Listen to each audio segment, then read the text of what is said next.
Boker Tov, Shalom à tous et à toutes, Bezrat Hashem, soit une excellente journée d'Atzlacha, c'est le 9e jour du Homer, Bezrat Hashem,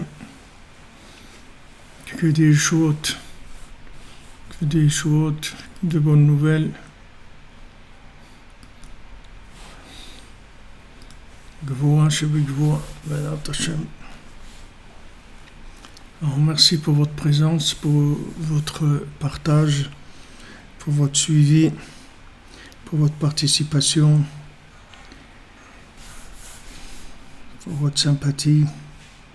Assurez-nous. Alors hier on est arrivé, on avait vu une introduction sur l'écoute à la Chot de Ilchot Avadim Alachabet, c'est page 48 dans notre brochure. Et aujourd'hui, on va commencer le sujet lui-même. C'est-à-dire où Rabbi Nathan il va nous parler du principe de l'esclave par rapport à ce qu'on a étudié dans notre enseignement de la Torah 51. Zeprinat mitzvat milat avadim. C'est pour ça que la Torah nous a demandé de circoncire les esclaves.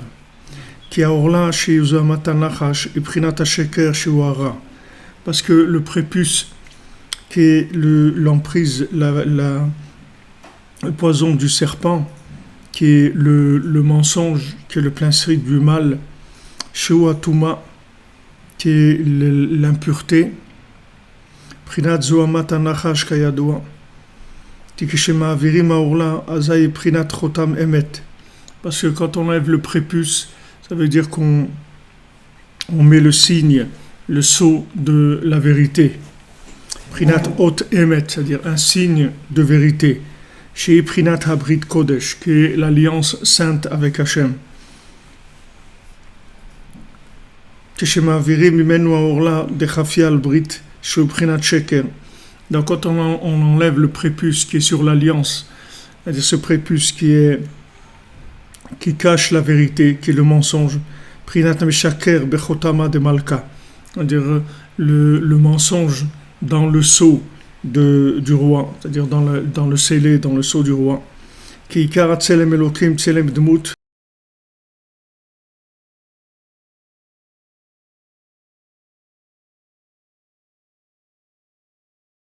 la vraie apparence de l'homme comme elle doit être, c'est-à-dire l'homme parfait, c'est l'homme qui a enlevé le prépuce, c'est-à-dire qui a été circoncis. Parce qu'à ce moment-là, il a le sceau, le scellé du Hémet. Aval kesha orla chofa à la brite, au prenat sheker. Et quand maintenant il y a la orla, il y a le prépuce qui est sur l'alliance, alors c'est le mensonge. Kien zetzelem adam klal. Parce que ça, c'est pas du tout l'apparence humaine de l'homme. Qui kolzman sheorla bon ou baalmum gamour. Parce que tant que maintenant la personne a ce prépuce là, alors elle est appelée quelqu'un qui a un handicap. Il a un handicap parce que dans l'endroit de l'alliance, là où il y a l'alliance qui va donner la vie, en fait, là il a un prépuce, quelque chose qui recouvre, qui cache, comme il explique Rashi sur ce verset, Italech lefanai ve'yeh tamim. Quand Hachem il a dit à Abraham Avinu, Italech lefanai ve'yeh tamim, marche devant moi et sois intègre. Alors cette intégrité c'est quoi? C'est que il doit faire la circoncision. Hachem il a demandé à Avraham Avinu de faire la circoncision de manière à ce qu'il soit parfait. C'est comme ça qu'il va se parfaire. Nimsa she'orla au prinat sheker mamash. Donc on voit que le prépuce c'est le mensonge, vraiment le mensonge qui meshakeret dmut adam, parce qu'elle trompe, elle fausse l'apparence humaine. C'est-à-dire que normalement l'homme il doit montrer qu'il est connecté avec Hachem, que c'est ça la vie. Alors que maintenant, quand cet outil-là de connexion avec Hachem,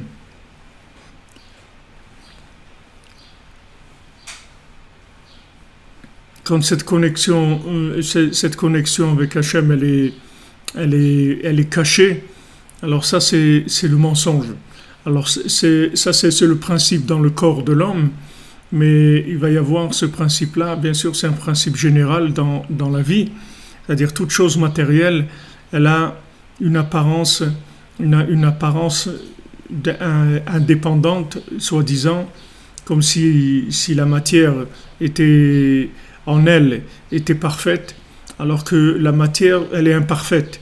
La matière, tant qu'elle n'est pas connectée à Hachem, elle est imparfaite. Comme on dit par exemple pour un fruit. C'est-à-dire un fruit, tant que quelqu'un n'a pas fait la bénédiction dessus, alors ce fruit-là, il est imparfait. Parce que ce fruit, il a été créé, pourquoi?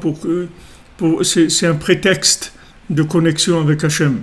C'est pas pour que la personne elle en profite en tant que fruit indépendant et étant un moyen de plaisir uniquement. Ce fruit-là, il a été créé pour que la personne, en mangeant ce fruit, elle reconnaisse, elle dise que Hachem, c'est toi qui as créé ce fruit. Et quand elle consomme, elle doit connecter ce fruit avec son créateur. Maintenant, la connexion avec le créateur, ça c'est la vie, comme on a expliqué hier. C'est-à-dire la vie, c'est pas l'interaction entre les éléments de la matière. La vie, c'est la connexion des éléments de la matière avec l'infini. C'est ça qui s'appelle la vie, c'est ça qui s'appelle la vérité. La vérité, elle n'est pas de ce monde. La vérité, ce monde-là, il s'appelle Alma de Kadeva. Ce monde, il s'appelle le monde du mensonge. Le monde de vérité, il est en haut. Maintenant, ce monde ici, il peut devenir un monde de vérité s'il est connecté avec le monde supérieur. À ce moment-là, ça devient de la vérité. Mais dans ce monde isolé, c'est pas un monde de vérité. Quand il y a deux réchits, il y a Bet Réchit, Bereshit, il y a deux réchits et il y a le début d'avant la création, le début d'après la création. Le début d'après la création, il ne peut être dans la vérité que s'il est connecté avec le début d'avant la création. Sinon, il peut pas être vrai. Il n'y a pas de vérité dans ce monde quand on l'isole. C'est-à-dire ce monde-là, de façon intrinsèque, il est pas vrai. C'est pour ça, comme on a parlé hier de Esav, que Esav, quand il s'est déconnecté de Jacob, en fait, il est devenu complètement inexistant. C'est-à-dire qu'on dit que la maison de Esav, c'est de la paille. C'est-à-dire il n'y a rien dans la maison de Esav. Pourtant, tu vois Empire State Building, tu vois des trucs, t'as l'impression l'armée américaine, l'armée russe, les trucs, tu vois t'as l'impression que c'est de la puissance, mais c'est pas de la puissance.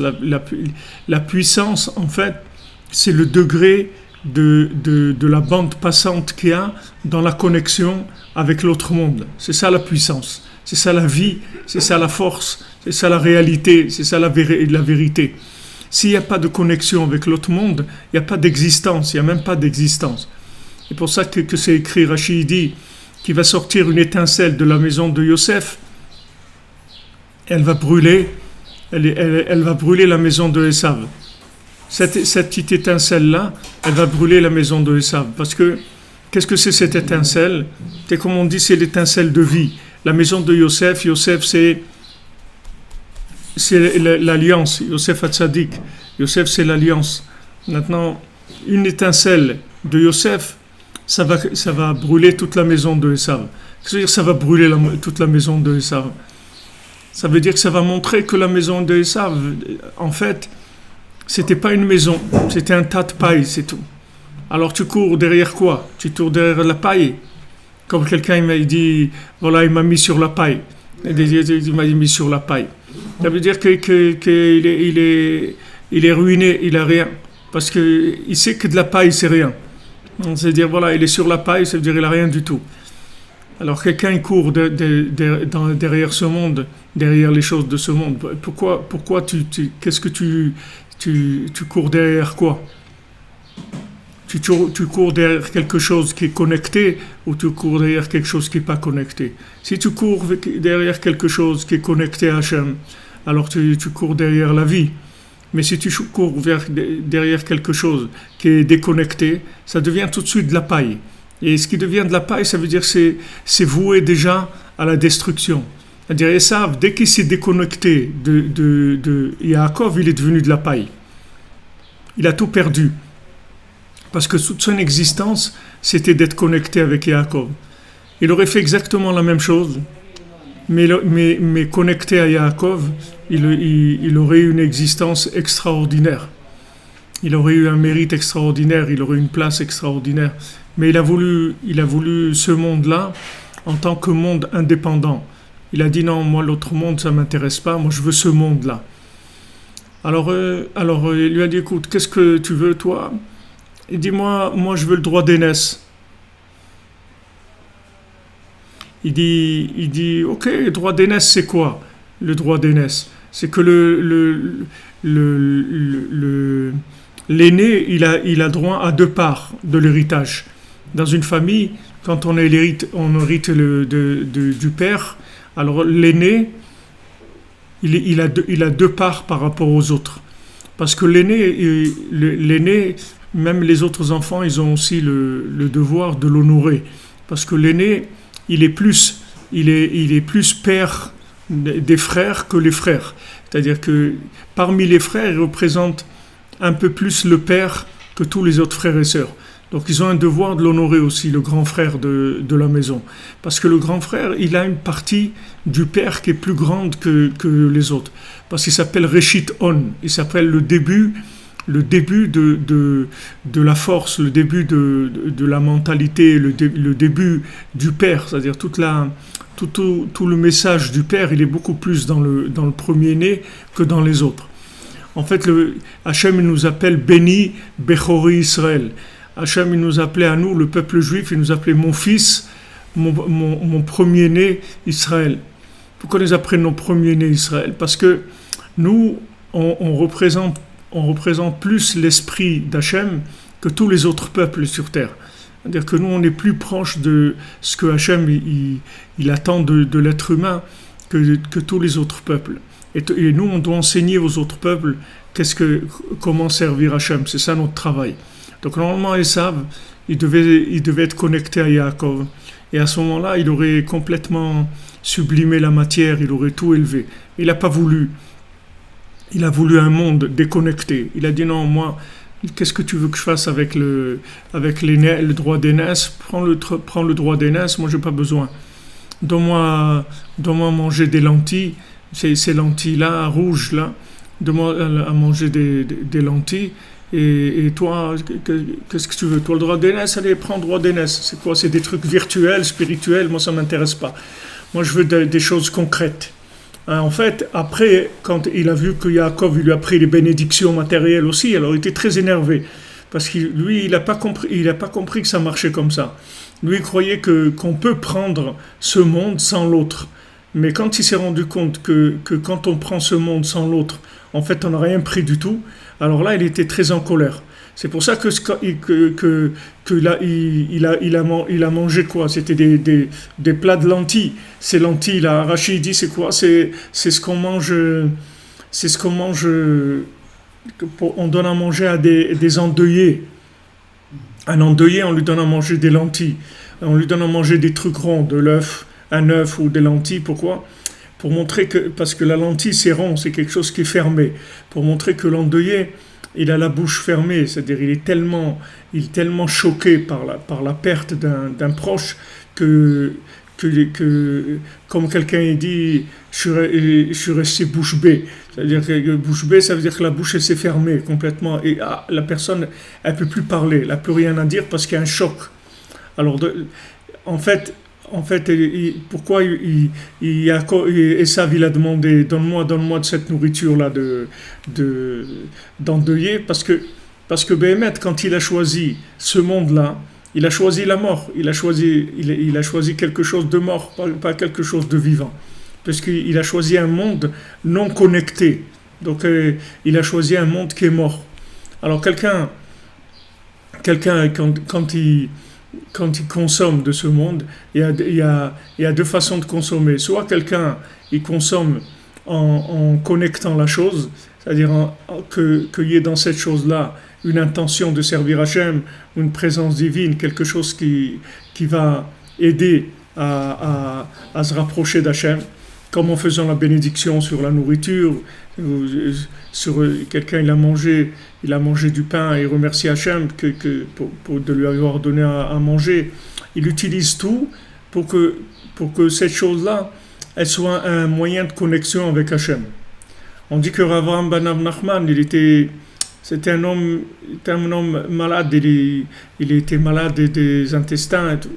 Mais tous les jours, il mangeait du pain pour pouvoir faire le Birkat Hamazon, pour pouvoir remercier Hachem. Parce que le Birkat Hamazon, c'est Minatora. Qu'est-ce que ça veut dire, c'est Minatora? Quand ça veut dire c'est Minatora, ça veut dire c'est quelque chose de très élevé au point de vue connexion.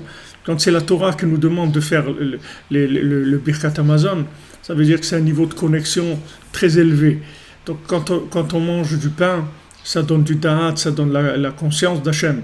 Et quand on remercie Hachem sur le pain, c'est une bénédiction qui vient de la Torah elle-même. C'est pas comme une bénédiction que les sages ils ont instaurée. C'est beaucoup plus élevé, ça veut dire la connexion, elle est beaucoup plus élevée. On peut faire beaucoup plus, obtenir beaucoup plus de vitalité de cette connexion-là. Et c'est comme ça que tout ce qu'on fait dans notre vie, tout est à connecter. C'est-à-dire Hachem il nous a donné un monde. Que tout ce monde-là, il est à connecter. Alors que c'est pour ça que dans cet outil-là de connexion, qui est l'outil avec quoi on donne la vie, l'outil de reproduction, là il y a un prépuce. Il y a un prépuce pour montrer que ce monde-là, il est imparfait.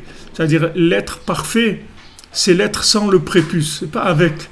Et il y a une grande question philosophique sur ça. C'est-à-dire les philosophes, ils ont demandé, ils ont dit, mais comment Hachem, il a créé un homme qui n'est pas parfait?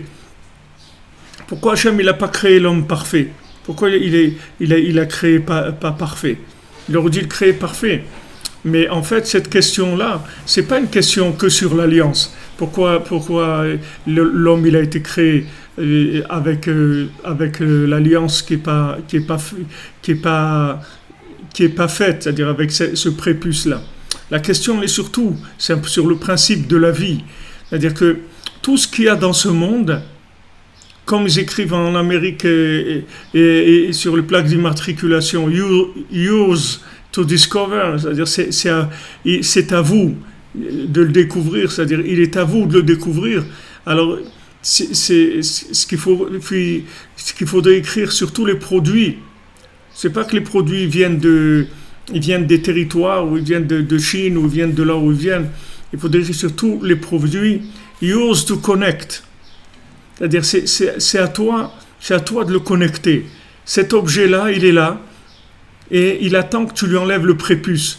Le prépuce, ça veut dire que maintenant, cette chose-là, quand tu la vois, tu as l'impression qu'elle est parfaite. C'est-à-dire c'est comme ça qu'elle doit être. C'est-à-dire, voilà, tu vois un beau fruit, tu le manges, tu vois un beau truc, tu le manges, tu as du plaisir, ou ça te donne de la force, il y a des vitamines, tout ça, ok, il n'y a pas de problème. Mais c'est pas pour ça que ça a été fait. Ça a été fait uniquement pour être connecté. C'est pour ça que ça a été fait. Et en fait, toute ta vie, c'est comme ça. Tout ce que tu fais dans ta vie, tout ce que tu vis, le moindre détail, la moindre situation de ta vie, elle n'est que pour être connectée. C'est pour ça qu'elle existe. Sinon, elle n'a pas besoin d'exister. Elle n'a pas besoin d'exister. Tout ce que tu vis toute la journée, depuis le moment où tu te réveilles jusqu'au moment où tu vas dormir, tout ce que tu vis, sans exception, pas une seconde, tu vis quelque chose qui est stable comme ça. Tu as vécu quelque chose, il y a quelqu'un qui est rentré chez toi, ou tu as rencontré quelqu'un, ou quelqu'un t'a téléphoné, ou tu as vu quelque chose, tu as entendu quelque chose, ou tu as senti Tout ce qui se passe avec toi, c'est tout à connecter. Tout est à connecter.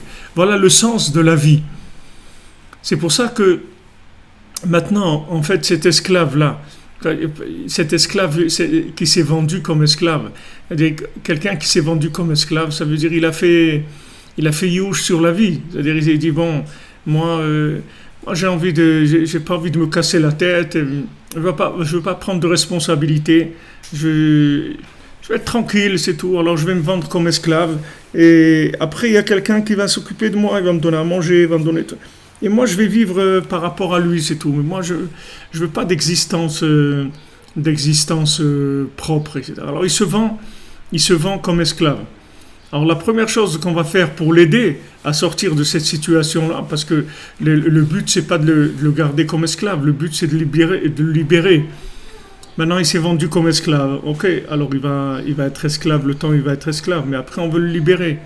Maintenant on veut qu'il retrouve sa liberté. En fait sa liberté c'est quoi? C'est lui montrer que non, lui aussi peut se connecter. Lui aussi peut se connecter. Et quand vous prenez les trucs... les méthodes, il y a des méthodes pour sortir de l'addiction, c'est-à-dire des méthodes qui proposent, c'est-à-dire il y a des groupes dans le monde, des gens qui se sont réunis, qui ont des addictions. Au début, ça a commencé par l'alcool, c'est quelque chose qui a été créé pour les alcooliques, mais après, ça a été étendu dans tous les domaines, qui sont des groupes anonymes où les gens, ils n'ont pas c'est des trucs qui sont complètement anonymes, où les gens, mamache, ils parlent de leurs problèmes, ils essayent de trouver comment sortir de leur addiction. Mais l'une des choses principales qu'il y a là-bas, qui te dit, c'est que il faut que tu saches que Dieu, il peut te sortir de ça. Il faut que tu saches que Dieu, il peut te sortir de cette addiction-là. Parce qu'en fait, l'addiction, c'est de l'esclavage. C'est ça, parce que c'est l'addiction. L'addiction, c'est la dépendance. C'est une hyper-dépendance. C'est-à-dire que la personne, elle n'a pas de vie. Elle ne peut pas vivre. Sans ça, elle ne peut pas vivre. Mais tu as été créé libre. Tu peux vivre. Pourquoi sans ça, tu ne peux pas vivre? Parce que tu t'es vendu à ça. Pourquoi tu t'es vendu à ça? Parce que tu n'as pas trouvé de connexion avec Dieu, c'est tout. Alors tu t'es vendu à quelque chose. Il y a ceux qui se vendent à l'argent, il y a ceux qui se vendent à ça, à l'autre, à la drogue, à l'alcool, toutes sortes de choses dans ce monde. Pourquoi il crée une dépendance? Parce qu'il n'a pas il n'est pas libre. Et si quelqu'un il cherche la liberté, c'est pas de rouler sur une autoroute avec une voiture décapotable, avec les chevaux au vent et la radio à fond. C'est pas ça la liberté. La liberté, c'est d'être connecté avec Hachem, c'est ça la liberté. Dès que tu as appris à te connecter avec Hachem, dès que tu as compris que tout ce qui se passe dans ta vie, c'est pour que tu te connectes avec Hachem, tu deviens un homme libre. Tu deviens un homme libre. Plus rien ne peut t'attraper. Plus rien ne peut t'attraper parce que la chose elle-même, tu l'as plus utilisée comme finalité, tu l'as utilisée comme moyen de connexion. Donc il n'y a plus rien qui va t'attraper. Il n'y a plus rien qui va être pour toi un point de chute, un point où tu vas terminer là-dedans. Tu termines jamais. Parce que tout ce qu'il y a, c'est uniquement un enrichissement de connexion. C'est tout. Ah, il y a ça qui vient. Alors ça veut dire que maintenant, Hachem, qu'est-ce que tu veux de moi? Tu m'as amené dans cette chose-là, ça veut dire que tu veux quelque chose de moi. Je sais qu'il y a quelque chose de spécial, il y a un message, il y a quelque chose à faire de spécial pour grandir ton nom, pour connecter cette chose-là avec toi. Même si je ne sais pas, même si je ne suis pas un kabbaliste, ni un prophète, ni un visionnaire, mais le fait que j'ai la émouna, que cette chose-là, elle n'est pas indépendante. Ce n'est pas une chose indépendante, ce n'est pas un circuit fermé. Vous vous rendez compte de travailler avec des circuits fermés, mais c'est horrible, c'est la mort. Des circuits fermés, des choses qui sont fermées. C'est-à-dire qu'il n'y aura que ça, c'est tout. Tu as vu un fruit, tu l'as mangé, c'est terminé. Tu as eu un moment de plaisir, tu as jeté le fruit à la poubelle, les trucs qui restaient, l'écorce et les trucs qui ne se mangeaient pas, tu l'as jeté à la poubelle, l'histoire elle s'est terminée là. Mais c'est horrible, c'est-à-dire de vivre qu'avec des choses qui sont mortes. Tandis que maintenant, si tu sais que cet objet-là, il est connectable, et puis il est arrivé chez toi pour que toi, spécifiquement, tu le connectes, pas quelqu'un d'autre, toi spécialement, tu as un rapport avec cette chose-là, avec cette situation, avec cet individu, avec tout ce qui va être autour de toi. Tout ça, c'est pour que tu le connectes. Alors ça donne une autre dimension de la vie complètement. Donc le mensonge, c'est ça. La base du mensonge, c'est en fait de nier le côté binaire de la création. Le côté de dire qu'il n'y a pas bête réchite, il n'y a pas deux réchites.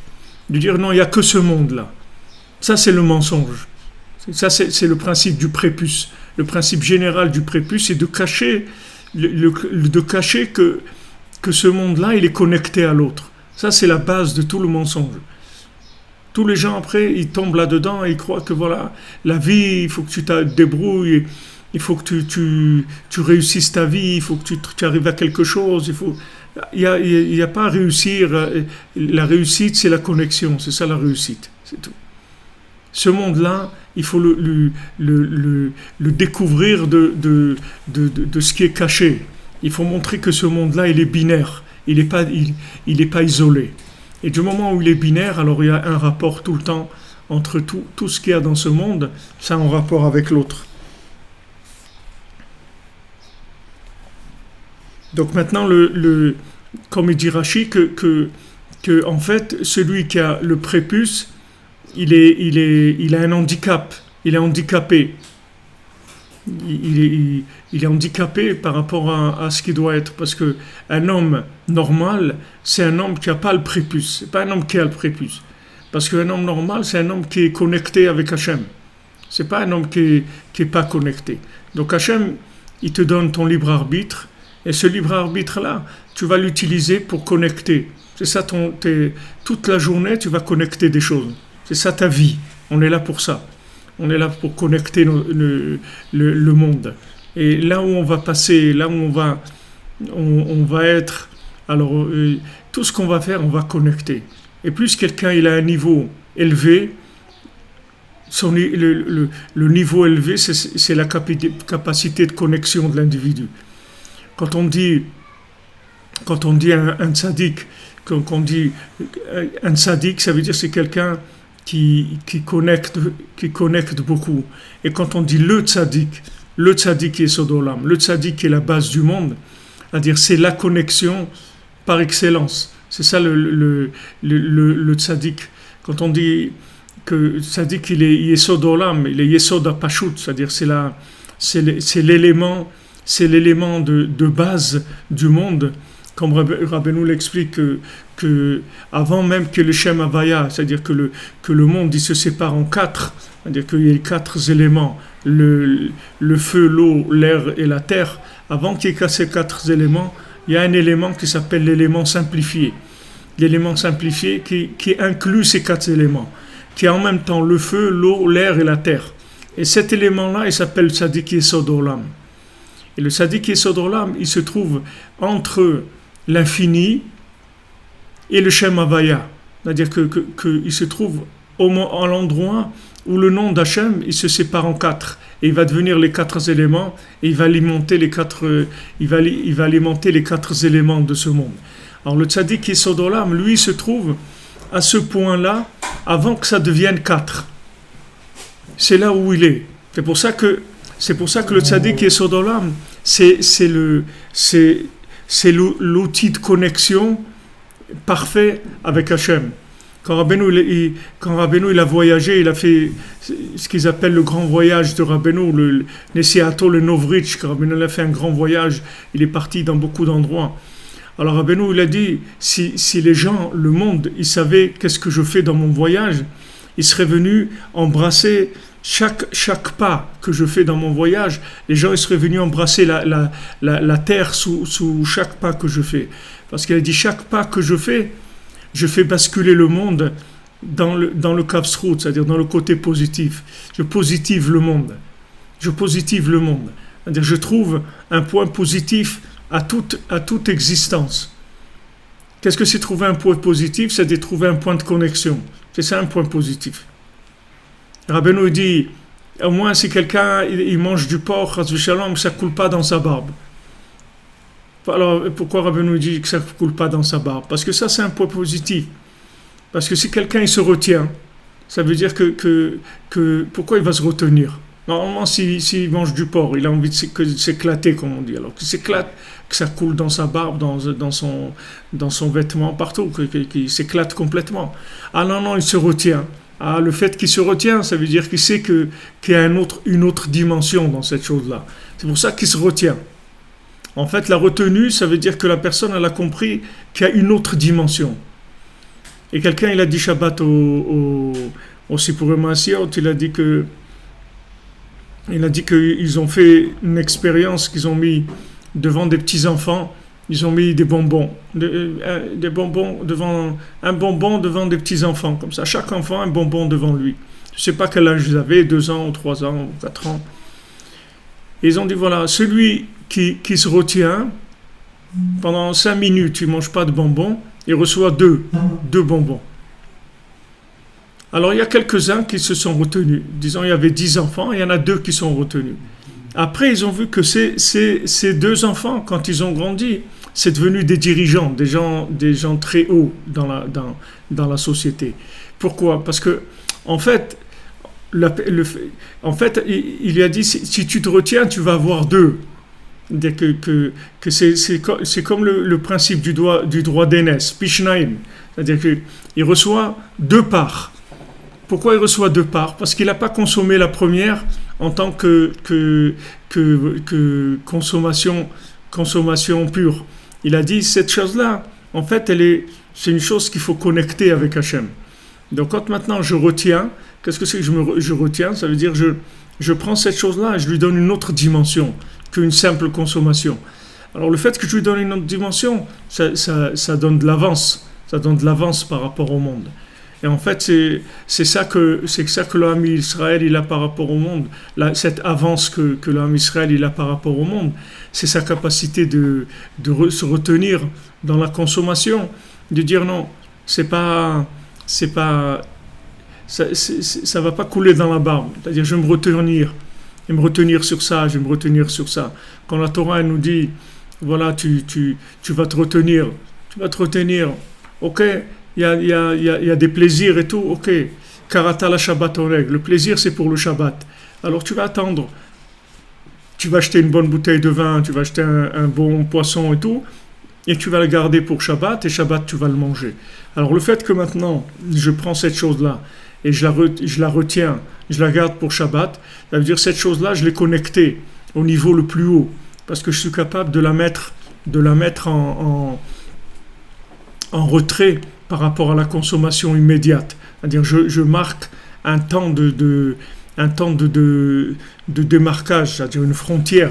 Je crée une frontière entre ce monde et l'autre en disant non, cet objet-là, il n'appartient pas à ce monde, il appartient à l'autre monde.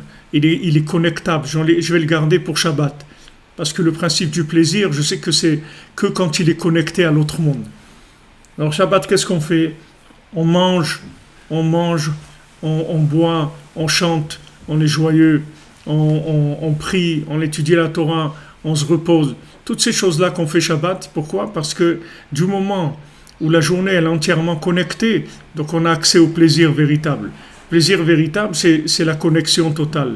Donc le Shabbat, Hachem nous a déconnectés de ce monde, il nous a interdit les 39 travaux, donc il nous a déconnectés de ce monde, et il nous a connectés à l'autre. Donc c'est Me'ain Olam Haba, c'est-à-dire ça ressemble au monde futur, et on est connecté à l'autre. Donc ça, on goûte le monde du plaisir. Donc tout ce principe de l'attente, comme on a parlé Shabbat, c'est pour le Masiot, que Rabbeinu dit, tu veux faire tchouva, alors attends, sache attendre.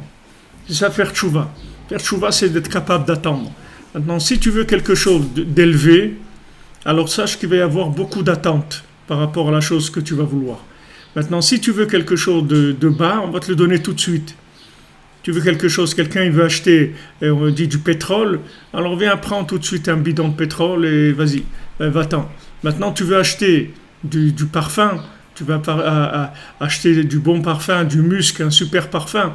On te dit, attends, la Gemara elle dit, voilà, l'exemple c'est que celui qui veut acheter du pétrole, on lui donne tout de suite, et l'autre, celui qui vend le parfum, le parfumier, quand la personne elle rentre acheter chez lui, il dit, ah tu veux du parfum, donc attends, on va aller chercher le parfum ensemble, comme ça moi aussi je vais me parfumer avec toi quand tu vas acheter le parfum. C'est-à-dire tout le lien de l'attente, c'est pour que Hachem il soit présent dans la chose. C'est ça l'attente. L'amtana, en fait l'amtana dans la Avodat Hachem, c'est pour qu'il y ait une présence divine dans ce que tu veux. Parce que même l'approche l'approche de la Torah qui est une approche intellectuelle, une approche de compréhension, ça aussi c'est pas de l'amtana, c'est-à-dire ça veut dire que la personne elle n'attend pas, elle dit que bon là, on va comprendre, on va faire, etc. Mais celui qui comprend qu'il n'y a rien, il y a rien dans ce monde qui est parfait, que tout demande une connexion. Et cette connexion là, c'est l'amtana. C'est-à-dire, toute chose, elle demande une attente. Et cette attente-là, elle se concrétise dans la prière. C'est-à-dire que maintenant, je sais que toute chose, il faut une prière. Il n'y a pas de choses dans ce monde que tu vas dire j'ai pas besoin de prier. Ça n'existe pas. Comme Rabbeinu dit à Rabbi Nathan, qu'est-ce qu'il y a pour des lacets de chaussures? Tu ne vas pas prier, pourquoi? Qu'est-ce qu'il y a? C'est pas un honneur pour toi de prier pour des lacets de chaussures? Mais même les lacets de chaussures, pourquoi tu as besoin maintenant de lacets de chaussures? Parce que tu dois prier, c'est pour ça, c'est une occasion de prier. Tu vas rater une occasion de prier. Tout ce que tu vis, c'est pour prier, c'est tout. C'est pour que tu connectes la chose à Hachem. C'est pour ça que tu le vis. On te propose quelque chose maintenant, une affaire, ouais, viens, tu vas acheter ça, une voiture, une maison ou un truc et tout. Alors, oui, ok, d'accord. Voilà, j'ai vu, c'est bien, ça a l'air bien et tout. Alors, d'accord, tu veux signer? Non, moi, je ne peux pas signer aujourd'hui, je vais prier, on verra demain. Il dit, pourquoi? Voilà, ça te plaît, tu es d'accord, tu as l'argent, tu as tout, achète-le. Non, non, je ne peux pas. Je ne peux pas. Moi, je dois attendre. Mais pourquoi tu dois attendre? Parce que cette attente-là, c'est la connexion de la chose. Si j'attends pas, la chose, elle n'est pas connectée. C'est un morceau de paille comme un sable. Ça va brûler, c'est rien du tout. Ça n'a aucune valeur. Même si ça a l'air extraordinaire, mais ça vaut rien. Ça vaut rien parce qu'il n'y a pas eu d'attente. Il n'y a pas eu d'attente. D'un autre côté, l'attente, c'est ça qui va faire monter en bourse la chose. Elle va avoir de la valeur. Elle va monter en valeur parce qu'il y a eu beaucoup d'attente dans la chose. Quand Elia Cohen il a condamné Shmuel Hanavi parce qu'il avait fauté, alors il voulait le condamner à mort parce que ce qu'il avait fait c'était d'enseigner la Torah devant son rave, etc. Il était condamnable, il était passif de mort, passible de mort. Alors Hannah, sa maman, elle a dit à Elia Cohen, non, tu peux pas me faire ça. Elle dit, mais je te donnerai un autre fils comme celui-là. Quand tu es venu, tu priais et tout, je t'ai fait une bénédiction, tu allais avoir un fils, voilà, tu as eu. Alors, je te donnerai un autre. Elle a dit, non, non, non, celui-là, j'ai prié pour lui. C'est pas la même chose. Tu vas me donner un autre. Tu vas me faire un échange standard. Tu vas dire, voilà, celui-là, je te donne un autre. Non, celui-là, tu sais combien j'ai prié pour lui. Donc, il n'y a pas de... Alors, il a vécu comme ça à 50 ans. Shmuel Hanavi. Il a vécu 50 ans grâce aux prières que sa mère elle a faites. C'est-à-dire toutes les prières qu'elle a faites, en fait, elle a sublimé l'existence de son fils. Elle a connecté à l'infini parce qu'il y avait de la prière. Et s'il n'y a pas de la prière, la chose elle reste interactive de ce monde. Même pour la tzedaka, Rabbi Nathan il dit à son fils et Rav Yitzhak, il lui dit, est-ce que tu as prié pour la tzedaka? Rav Yitzhak, c'était un grand bal tzedaka. Tout ce qu'il achetait, il achetait deux. Il achetait des chaussures, il achetait deux paires pour son voisin, pour lui. Tout ce qu'il achetait, il achetait en double. C'était un grand bal tzedaka. À son niveau, il était un grand bal tzedaka. Alors, il parlait une fois avec son père, avec Rabbi Nathan, de la tzedaka qu'il fait. Alors, Rabbi Nathan lui a dit, est-ce que tu fais idbo des doutes sur la tzedaka que tu fais? Parce que si tu ne fais pas idbo des doutes sur la tzedaka que tu fais, je l'envie pas. J'envie pas cette mitzvah que tu fais. Maintenant, tu peux te dire, mais comment la tzedaka, il l'a faite? L'autre, il avait besoin de chaussures, il a reçu ses chaussures. Dis non. Si maintenant, la tzedaka, tu pries pas, alors ça devient aussi un acte interactif de ce monde. Même si c'est maintenant une mitzvah. Mais c'est quelque chose d'interactif. Parce que maintenant, ce voisin, tu vois qu'il n'a pas, c'est quelqu'un de pauvre, etc. Alors tu dis, bon, je vais l'aider, je vais l'aider, je vais avoir pitié de lui, je vais lui acheter aussi, tout ce que j'achète pour moi, je vais acheter pour lui aussi, comme ça, le pauvre, il va avoir un peu de joie dans sa vie, etc. Donc, tu as une bonne intention, mais cette intention-là, ça reste un rapport interactif de ce monde. C'est pas connecté à l'autre monde. Même si c'est de la miséricorde, même si de la gentillesse, même si de la bonté, tout ça, c'est des choses qui sont de ce monde. Toutes ces choses-là, il faut les connecter. Toutes ces choses-là, il faut les connecter. C'est pour ça qu'on fait Sfirat HaOmer. Tout le lien de Sfirat HaOmer, c'est que on va tout connecter à Hachem. Et c'est ça notre Matan Torah. C'est-à-dire que normalement la Torah on la reçoit le premier soir de Pessah. C'est dans le Seder, alors il y a une ouverture totale qui se fait et tu reçois toute la Torah ce soir-là. Mais cette Torah-là, elle n'est pas connectée. C'est une Torah qui vient que d'Hachem, mais tu ne l'as pas connectée par rapport à ce monde. Maintenant, quand tu vas faire pendant chaque jour de la Sphira, tu vas connecter la Torah à l'autre monde. Chaque jour, tu vas prendre une Sphira, c'est-à-dire un angle, comme Gvura chez Bigvura, la rigueur qui est dans la rigueur, et tu vas la connecter à Hachem. Et avec ça, tu vas arriver au 50e jour, et le 50e jour, tu vas recevoir la Torah. Quelle Torah tu vas recevoir? La Torah que tu auras connectée chaque jour. Chaque jour, tu vas connecter des midot, des mesures, c'est-à-dire des apparences de présence divine par rapport à ce monde, des mesures de ce monde. Tu vas les connecter. Kol yom, Mimachrat Shabbat, depuis le lendemain du Shabbat. Pourquoi on l'appelle Shabbat? Alors que c'est pas obligé que ce soit Shabbat, le Pessah. Ça peut tomber Shabbat, comme cette année, mais c'est pas obligé, ça peut tomber mardi aussi.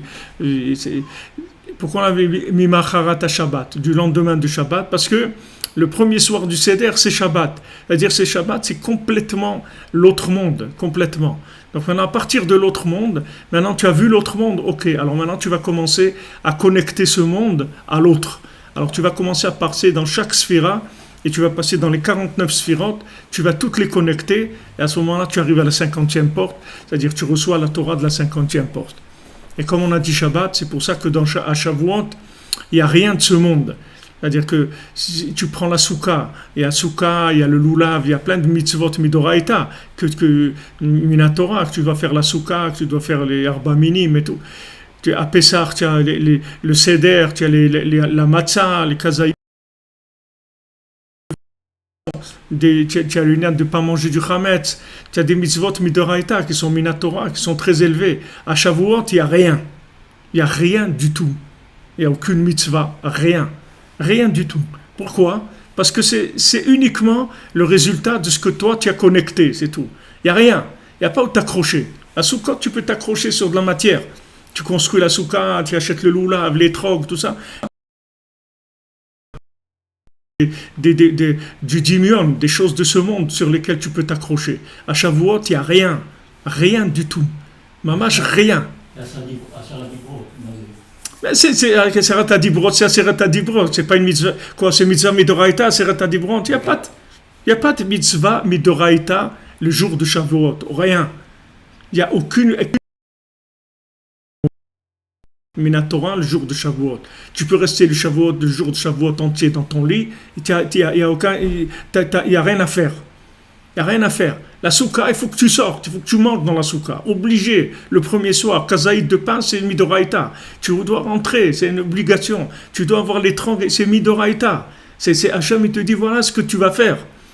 Mais Shavuot, il n'y a rien du tout. Rien. Pourquoi? Parce que c'est uniquement le résultat de l'attente. On ne peut pas dire que c'est comme ça, parce que c'est pour chacun, ça va être différent.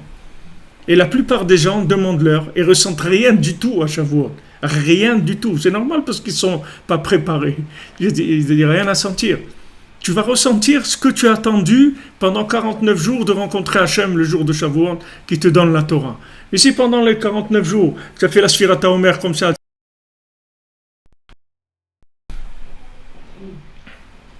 le jour du Homer, etc., alors ça y est, ok. Alors ok, tu as passé, bon alors qu'est-ce qu'il fait? Ah, il faut compter le Homer, alors on va faire la supputation de l'Homer. Ok, allez. Je crois que, je me souviens bien, je crois que je me souviens qu'au Maroc, quand on était enfant, ils donnaient des petits paquets de sel dans le Homer. Ouais, des petits paquets de sel. Quand ils donnaient ça? Le premier jour du Homer. Le premier soir du Homer. Ouais, des petits paquets.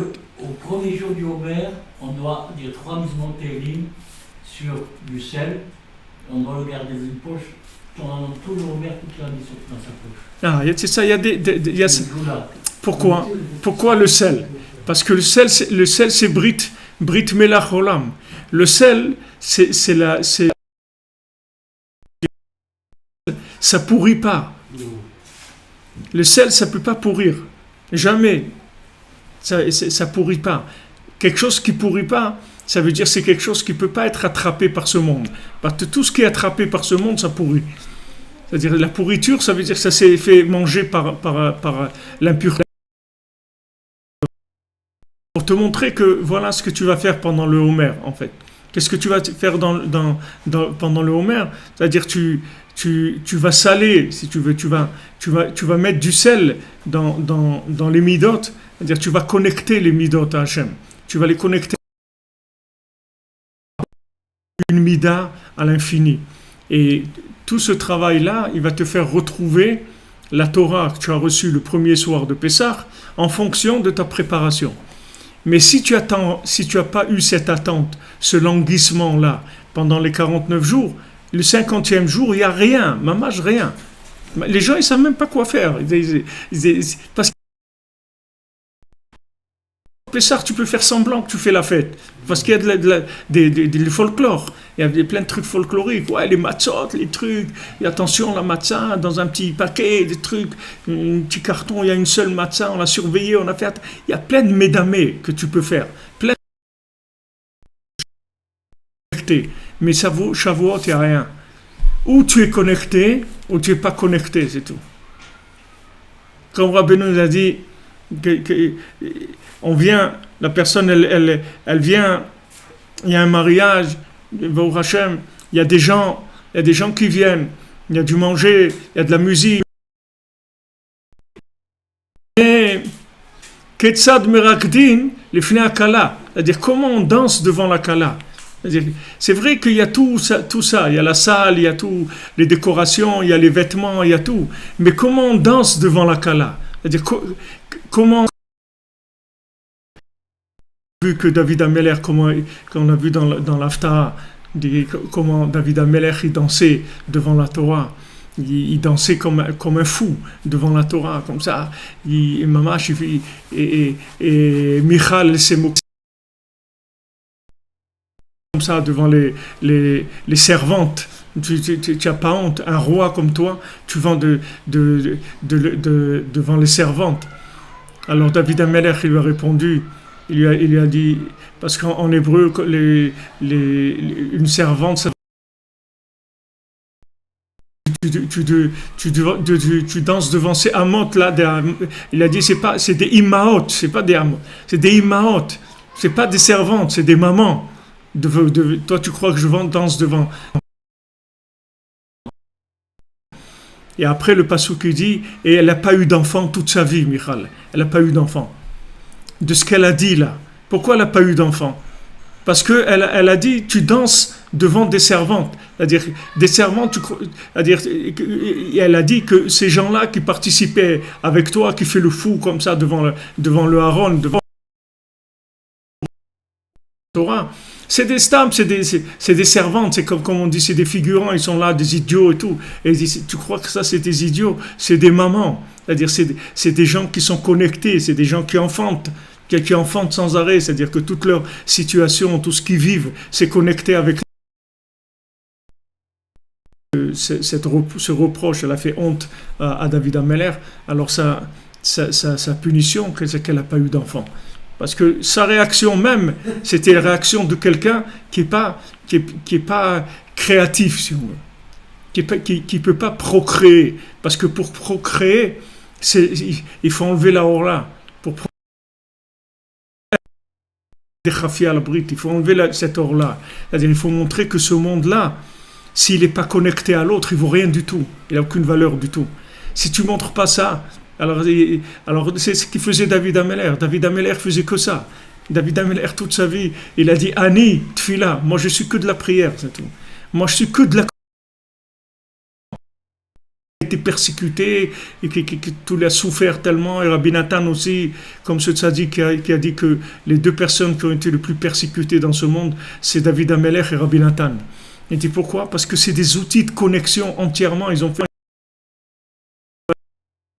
Et David Ameller, il a écrit le Tehilim, et Rabbi Nathan, il a écrit l'Écouté de Philot.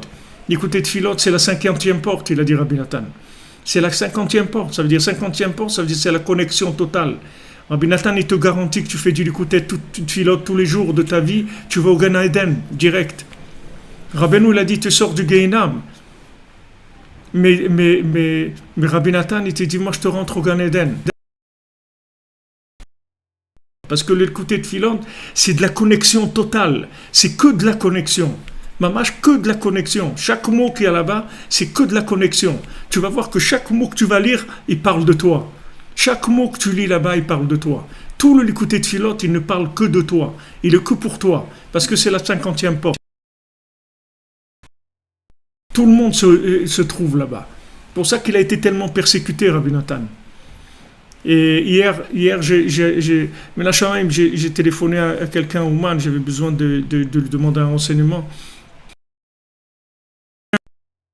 Qui était là-bas. Alors quand j'ai fini de parler avec cette personne, l'autre il a dit ah c'est Ravi Frère et tout, passe-le-moi, je veux lui dire quelque chose. Et il m'a dit ah Ravi Frère, tu sais, il y avait quelqu'un ici qui est venu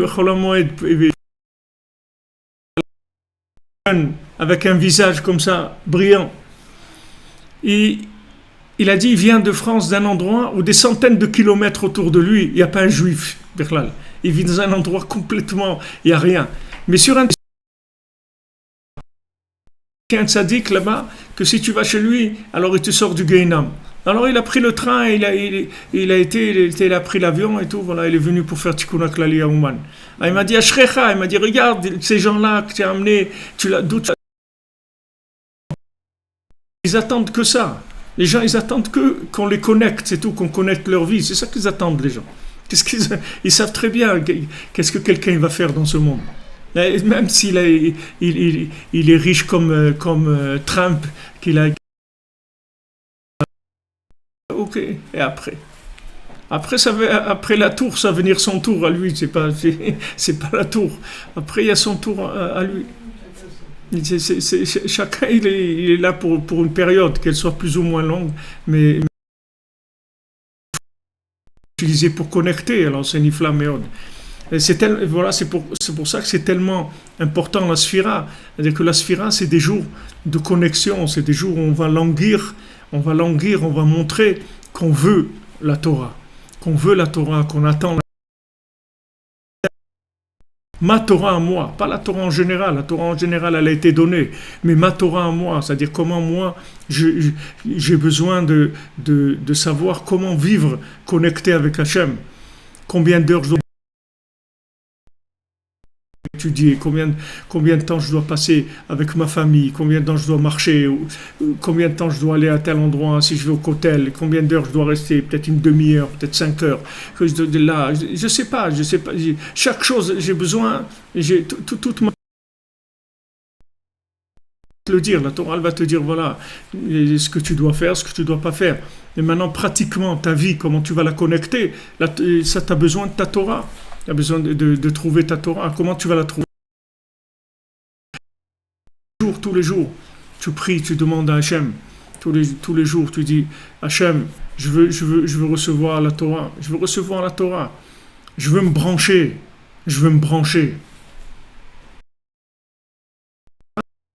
Les gens qui sont religieux, ils ne sont pas branchés. Même s'ils font la Torah, mais ils ne sont pas branchés.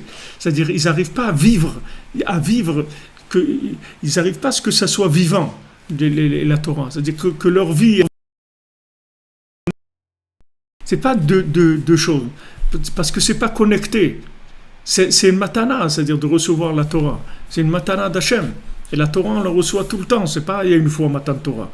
Le Matan Torah, chaque fois, à Shavuot, on la reçoit. Pour Purim, combien quelqu'un se languit de se rapprocher d'Hachem. Ça va lui montrer des indications dans tout ce qu'il va faire dans sa journée. Voilà, ça, tu peux le connecter. Ça c'est connectable. Aller avec telle personne, tu vas rencontrer ça, tout ça, c'est que de les connexions avec Hachem, que de la Torah pour se connecter. Mais pour ça, il faut du languissement, il faut de la recherche, il faut du vouloir. Alors, il dit ici, Rabbi Mamash. Alors il dit que la orla, le prépuce, c'est le mensonge mamash. C'est-à-dire ça vient cacher la connexion. Kihi meshakeret dumuta adam. Parce qu'elle vient mentir sur l'apparence humaine. Elle veut te faire c'est un homme avec la orla. Et il y a même des pays où on interdit la Brit Mila, parce qu'ils disent que c'est, tu fais une opération, tu fais un, comme on dit, un... Mutilation. Voilà, comme si tu lui enlèves une oreille ou tu lui enlèves un doigt ou un truc. Qu'est-ce que tu lui fais, ça? Tu lui enlèves la mutilation. Maintenant, on va lui expliquer que la mutilation, c'est quand il l'a. Quand il a ça, c'est ça un mutilé. Va lui expliquer ça. Il va te dire, tiens, fou, monsieur, il va te mettre à l'asile. Il va te mettre à théâtre. Qu'est-ce que ça veut dire que quand il a le prépuce, il est mutilé? Et il te dit, voilà, quelqu'un avec le prépuce, c'est un mutilé. Il est parfait. Et tout ce qu'il y a dans le monde, c'est comme ça. Hachem te dit, voilà, tu vas prélever le maaser sur ton argent, tu vas prélever le maaser sur les fruits qui vivent d'Eretz Israël, tu vas prélever la chala. Tout ça, c'est pour parfaire la chose. J'ai enlevé ce qui empêchait cette chose-là de se connecter à l'autre monde. C'est ça que je l'ai enlevé. J'ai enlevé ce qui voulait montrer que cette chose-là... C'est ça que je lui ai enlevé. J'ai ouvert la connexion de la chose. C'est ça que j'ai fait. Quand j'ai prélevé la chala, en fait, qu'est-ce que j'ai fait? J'ai connecté le pain à l'infini. Il était lourd. C'était un pain de ce monde. Maintenant, je l'ai rendu un pain qui est connecté à l'autre monde. Et comme ça, tout ce qu'on fait, on enlève l'handicap qu'il y a dans la chose. Et tout ce qu'il y a dans notre vie, Hachem il a donné pour qu'on le parfaire, on doit parfaire la chose. La chose pour la connecter. Qui behemet ena orla mitzelem adam klal. Parce que behemet, le prépuce, c'est pas quelque chose qui fait partie. Ça n'a rien à voir avec le corps humain. Rien. C'est pas quelque chose qui fait partie de ça. Veinit beket be'adam besheker. Mensonge total, c'est du mensonge. Parce que on a l'impression que ça fait partie du corps humain. Regardez, si vous dites ça, dis à des médecins, des scientifiques, tout, ils vont te prendre pour un fou.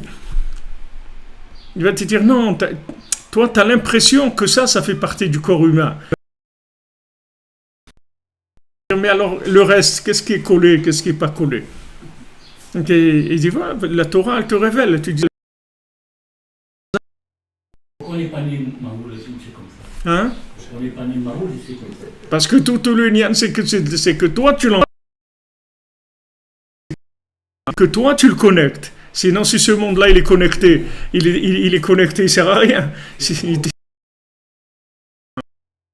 Il t'a amené dans un monde où tu peux croire que ce monde-là, il est quelque chose en lui-même.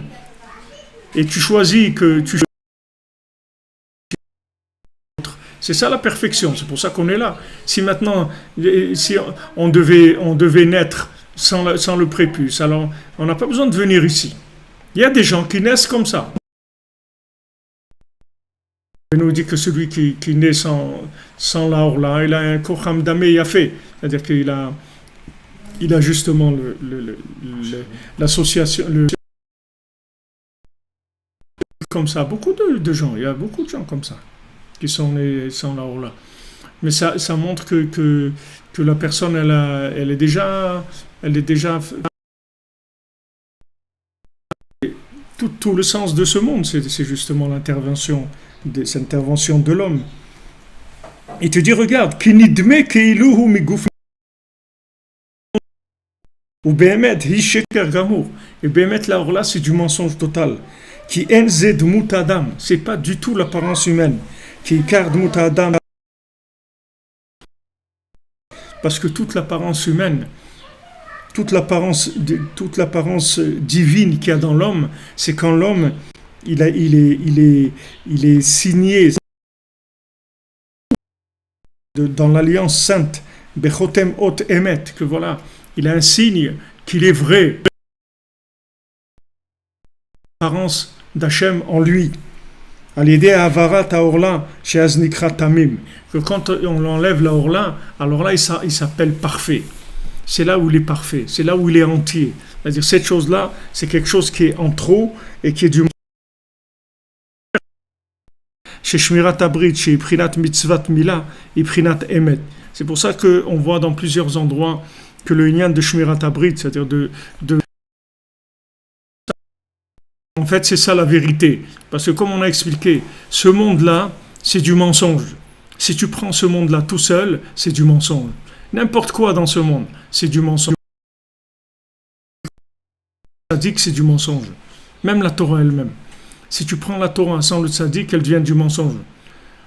Combien de gens ils se sont trompés dans la Torah? Combien il y a eu des gens ils ont eu de la Torah, ils se sont trompés complètement. Parce que dès qu'ils se sont déconnectés de Moshe Rabbeinu, leur Torah elle est devenue du mensonge. Parce que c'est devenu une Torah de ce monde. Et la Torah de ce monde connecté à l'autre monde. C'est rien que le tzaddik de la génération, c'est tout.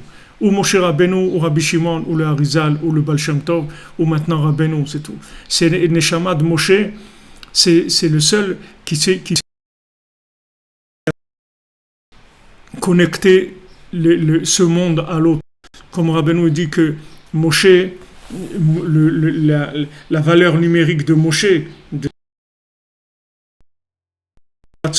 Shmad, qui est la destruction, c'est-à-dire tout ce qui est destruction, tout ce qui est hérésie, tout ce qui est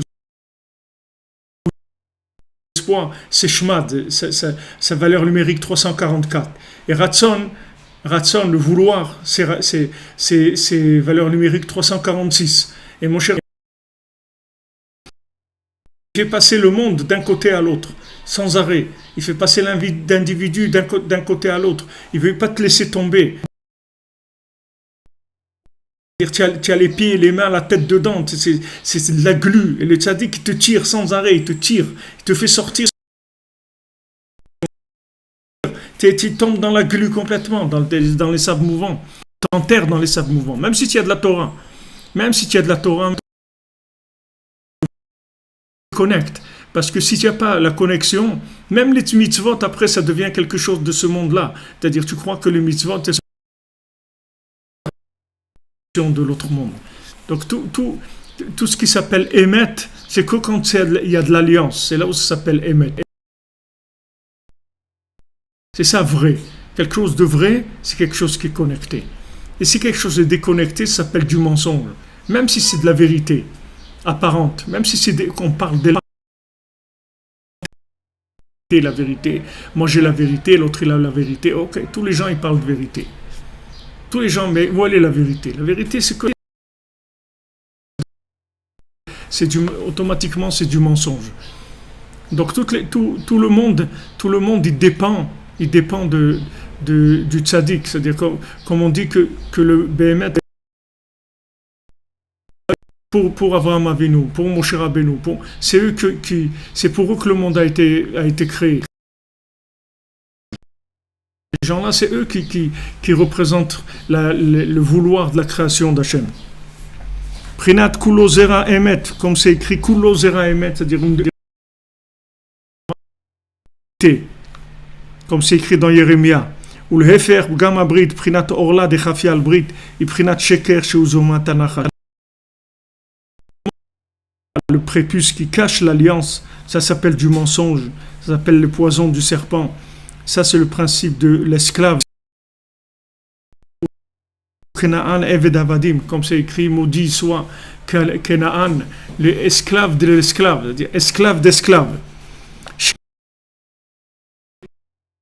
De Cham, Prinat Bgamabrit, Zouamat Anachash, qui est tout le lien de la débauche du Gamabrit, qui est tout le qu'il faisait. Chez les Marbo, Arour Ata, comme il lui a dit Noach, Arour Ata, tu seras maudit. Maudit, qu'est-ce que ça veut dire? Maudit, ça veut dire quelqu'un, il a que ce monde. C'est ça, quelqu'un qui est maudit. Quelqu'un qui est maudit, ça veut dire qu'il est coupé. Béni, ça veut dire complètement connecté à l'autre monde. C'est ça la bénédiction. La bénédiction, c'est quand l'autre monde, il rentre dans ce monde et il se connecte. Dans d'autres dimensions. Parce que c'est béni. C'est-à-dire qu'il y a une présence de l'infini dans la matière. Mais celui qui est maudit, ça veut dire qu'on l'a coupé. En Russie, quand le communisme il est passé, il dit du jour au lendemain, les pêcheurs, les poissons ils se sont cachés au fond de la mer, c'était fini. Alors que la veille, ils remontaient leur filet avec plein de...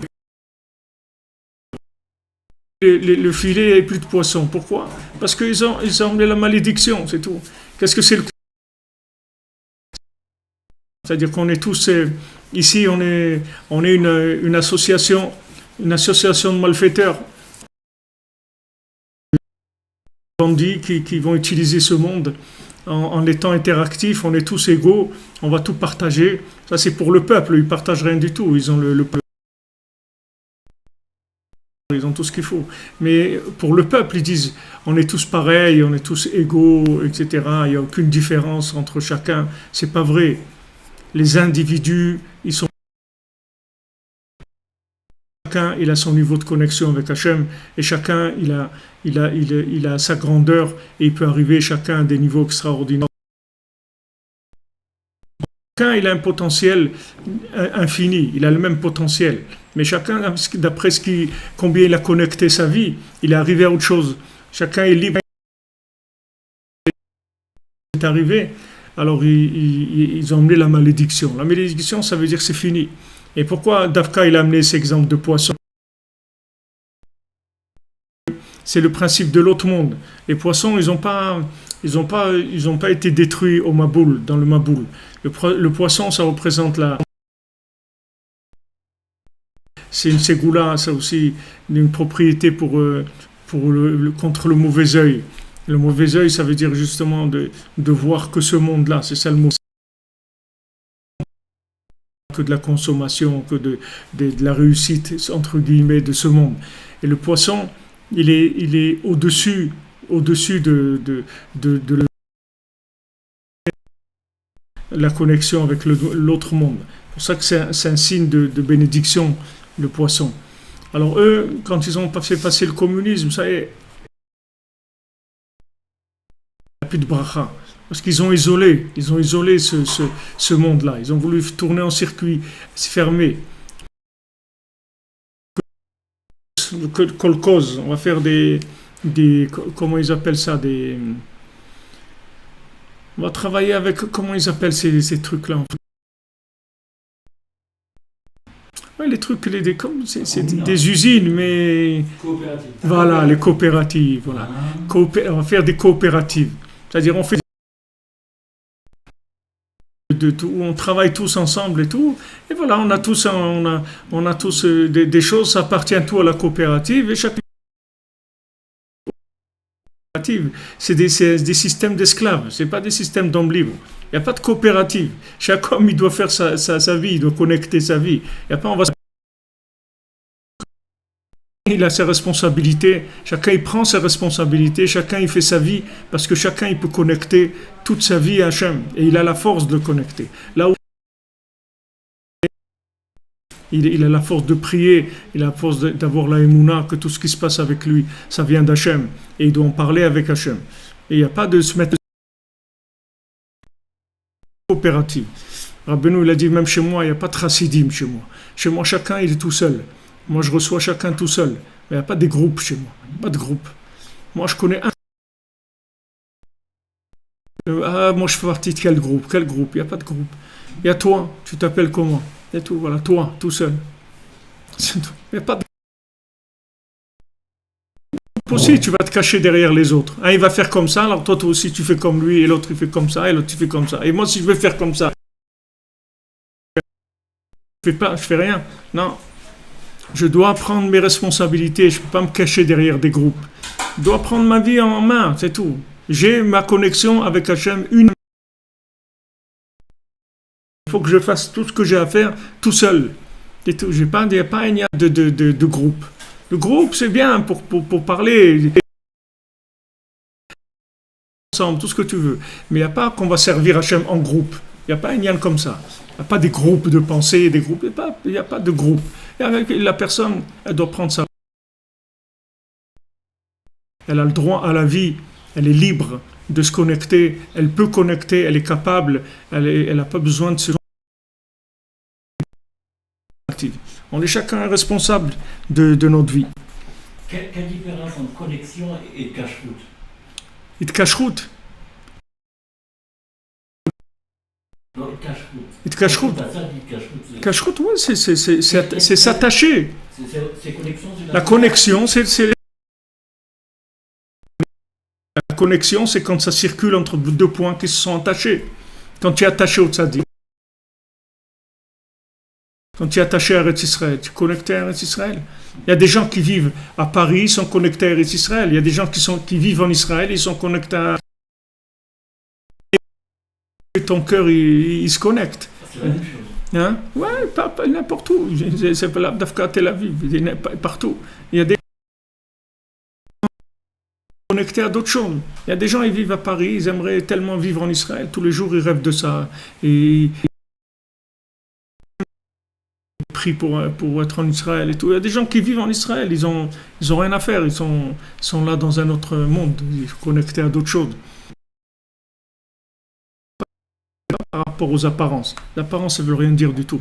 Où tu es connecté, c'est ça la vie. À quoi tu aspires, c'est ça qui s'appelle la vie. Voilà, Bezat Hashem, Betzlacha, bonne journée, quand des bonnes nouvelles. Philippe Samuel Ben Perla, Lorraine, Abigail, Meir Ben Fortuné, Bezat Hashem. Les Elul Nishmat, oui, on a fait le shiur, les Elul Nishmat, de Rav Chaim Yitzhak Chaikin, Bezat Hashem, de qui on a tellement appris en France. Tu Baruch Hashem, un homme connecté, un homme joyeux, tellement de force, tellement de vitalité aussi, tellement simple, tellement grand et tellement simple en même temps. Oh Hachem qui prie pour nous, on a besoin de ce monde, que ces tzadikim là aient pris tous pour nous, pour qu'on reçoive tout ce qu'on doit recevoir. Sortir, vraiment aucune chance. On est dans la glu jusqu'au cou. On est en plein dedans, dans la colle. Tous, on est dans la glu. Tzadikim qui prient pour nous et grâce à eux, on va s'en sortir, Bezat Hashem. Vos partages, votre écoute, votre présence, les amis.